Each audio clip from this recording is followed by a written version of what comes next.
Hi hello ಹೇಗಿದ್ದೀರಾ ಎಲ್ಲರೂ. ಇವತ್ತು ಬಂದುಬಿಟ್ಟು ದೋಸೆ ಮಾಡುವ ಅಂತ ಹಲಸಿನ ಹಣ್ಣಿನ ಹಲಸಿನ ಹಣ್ಣನ್ನು ಬಳಸ್ಕೊಂಡು ದೋಸೆ ಮಾಡ್ತಾಯಿದ್ದೀನಿ. ತುಂಬ ಚೆನ್ನಾಗಿರುತ್ತೆ ಟೇಸ್ಟು, ಮತ್ತು ತುಂಬ ಚೆನ್ನಾಗಿ ಇಷ್ಟಪಟ್ಟು ಮಕ್ಕಳು ಕೂಡ ತಿಂತಾರೆ. ನೋಡ್ಬೋದು ನೀವು. ಮಕ್ಕಳಿಗೋಸ್ಕರ ಇವತ್ತು ಚಿಕ್ಕ ಚಿಕ್ಕದಾಗಿ ಹಾಕಿದ್ದೀನಿ. ಸ್ನ್ಯಾಕ್ಸ್ ಬೇಕು ಅಂತ ಹೇಳ್ದ ಅವನು. ಮಮ್ಮಿ ನನಗೆ ದೋಸೆನೇ ಕೊಟ್ಟು ಕಳಿಸು ಅಂತ ತಿಂದ್ಬಿಟ್ಟು ಸರಿ ಅಂತ ಅದಕ್ಕೋಸ್ಕರ ಚಿಕ್ಕ ಚಿಕ್ಕದಾಗಿ ಹಾಕಿದೆ. ಅಕ್ಕಿ ನೆನೆಸ್ಕೊಂಡಿದ್ದೀನಿ. ಒಂದು ಟೀ ಕುಡಿಯೋ ಲೋಟದಲ್ಲಿ 1.5 ಲೋಟದಷ್ಟು ಅಕ್ಕಿ ಮಾತ್ರ ನೆನೆಸ್ಕೊಂಡಿದ್ದೀನಿ, ಜಾಸ್ತಿ ನೆನೆಸ್ಕೊಂಡಿಲ್ಲ. ನೋಡ್ಬೋದು ನೀವು.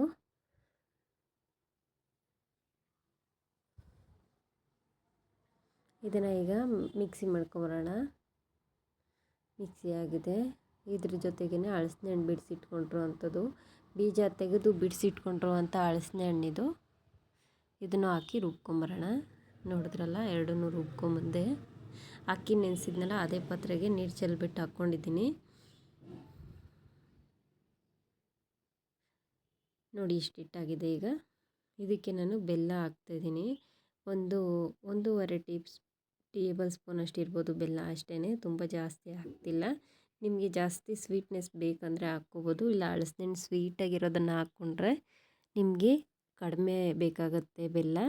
ಈಗ ಇದಕ್ಕೆ ಸ್ವಲ್ಪ ಕಲ್ಲರ್ಗೆ ಅರಿಶಿನ ಹಾಕ್ಕೊತಾಯಿದ್ದೀನಿ. ನೀವು ಬೇಕಿದ್ದರೆ ಹಲಸಿನ ಹಣ್ಣು ಜಾಸ್ತಿ ಹಾಕ್ಕೋಬೋದು, ಏನು ತೊಂದರೆ ಇಲ್ಲ. ಎಣ್ಣೆ ಬದಲಾಗಿ ತುಪ್ಪ ಉಪಯೋಗಿಸಿ, ಚೆನ್ನಾಗಿರುತ್ತೆ ಟೇಸ್ಟು. ಯಾಕಂದರೆ ಸ್ವೀಟ್ ಅಲ್ವಾ, ಹಾಗಾಗಿ ಹೆಂಚಿನ ಇಟ್ಕೊಂಡು ಹೆಂಚು ಕಾದಿದೆ. ಈಗ ಸ್ವಲ್ಪ ಒಂದು ಅರ್ಧ ಟೇಬಲ್ ಸ್ಪೂನಷ್ಟು ತುಪ್ಪ ಹಾಕ್ಕೊಂಡು ಸ್ಪ್ರೆಡ್ ಮಾಡ್ಕೊತಾಯಿದ್ದೀನಿ ಹೆಂಚಿಗೆ.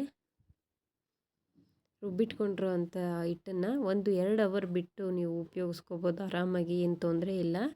ನಾನು ನೈಟ್ ರುಬ್ಬಿ ಇಟ್ಕೊಂಡೆ ಆ್ಯಕ್ಚುಲಿ, ಹಂಗಾಗಿ ಈಗ ಆರಾಮಾಗಿ ಹಾಕ್ಕೊತಾಯಿದ್ದೀನಿ. ಬೆಳಿಗ್ಗೆ ಮಕ್ಕಳಿಗೆ ಬಾಕ್ಸಿಗೆ ಬೇಕಾಗುತ್ತೆ ಅಂತ ರಾತ್ರಿ ರುಬ್ಬಿಟ್ಟಿದ್ದೆ.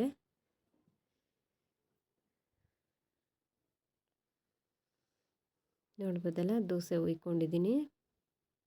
ನಾರ್ಮಲ್ ದೋಸೆ ಥರನೂ ಹುಯ್ಕೋಬೋದು, ಇಲ್ಲ ದಪ್ಪಗೆ ಹುಯ್ಕೊಂಡ್ರೆ ಚೆನ್ನಾಗಿರುತ್ತೆ. ಸ್ವಲ್ಪ ಗರಿಗಿಂತೂ ದಪ್ಪಗೆ ಹುಯ್ಕೊಳ್ಳಿ, ಸಾಫ್ಟಾಗಿರುತ್ತೆ.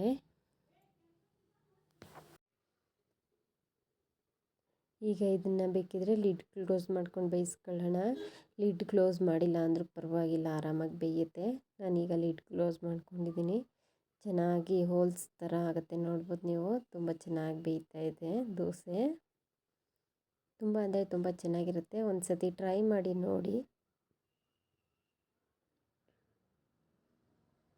ತುಂಬ ಜಾಸ್ತಿ ಹೊತ್ತೇನು ಬೇಯಿಸೋದು ಬೇಡ. ನೀವು ತಿರುಗಿಸಿ ಬೇಕಿದ್ದರೆ ದೋಸೆನ ಒಂದು ಸೈಡ್ ಬೇಯಿಸ್ಕೊಂಡು ಇನ್ನೊಂದು ಸೈಡು ಕೂಡ ಬೇಯಿಸ್ಕೋಬೋದು, ಇಲ್ಲ ಒಂದು ಸೈಡೇ ನೀಟಾಗಿ ಬೇಯಿಸ್ಕೊಂಡ್ರೂ ಸಾಕಾಗುತ್ತೆ. ಇದನ್ನು ಎರಡೂ ಸೈಡ್ ಬೇಯಿಸ್ಬೇಕು ಅಂತ ಏನೂ ಇಲ್ಲ.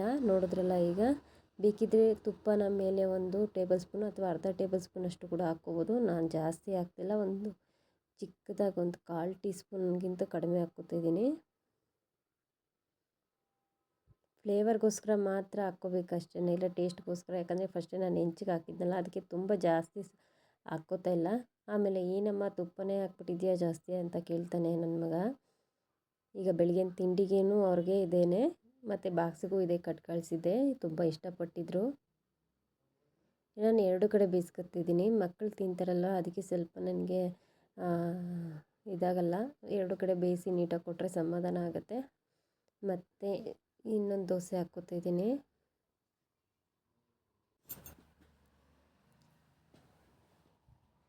ಇದನ್ನು ಸ್ವಲ್ಪ ತೆಳ್ಳಗೆ ಹಾಕ್ಕೊತಾಯಿದ್ದೀನಿ. ಇದು ಚಿಕ್ಕವನಿಗೆ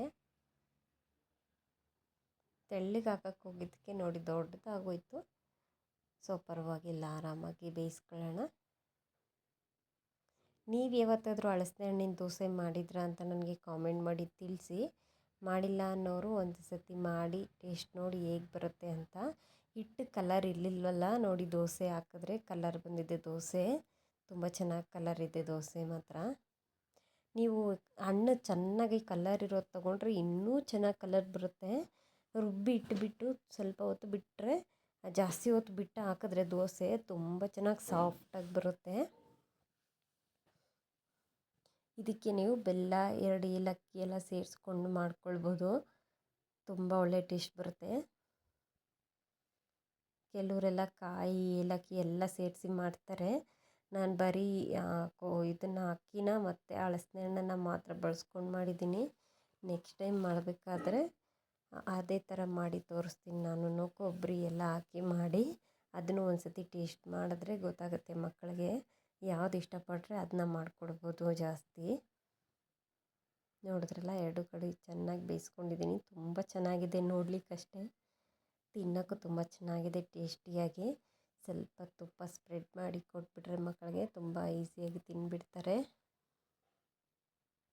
ಈಗ ಸ್ವಲ್ಪ ಸ್ನ್ಯಾಕ್ಸ್ಗೆ ಅಂತ ಚಿಕ್ಕ ಚಿಕ್ಕ ಹಾಕ್ತಿದ್ದೀನಿ ಮಗುಗೆ. ಇದ್ರ ಮೇಲೆ ತುಪ್ಪ ಆ್ಯಡ್ ಮಾಡ್ತಾಯಿದ್ದೀನಿ. ಬಿಸಿ ಇರೋವಾಗ ತುಪ್ಪ ಹಾಕಿದ್ರೆ ಅದ್ರ ಪಾಡ್ಗೆ ಅದು ಕರಗುತ್ತೆ, ಏನು ತೊಂದರೆ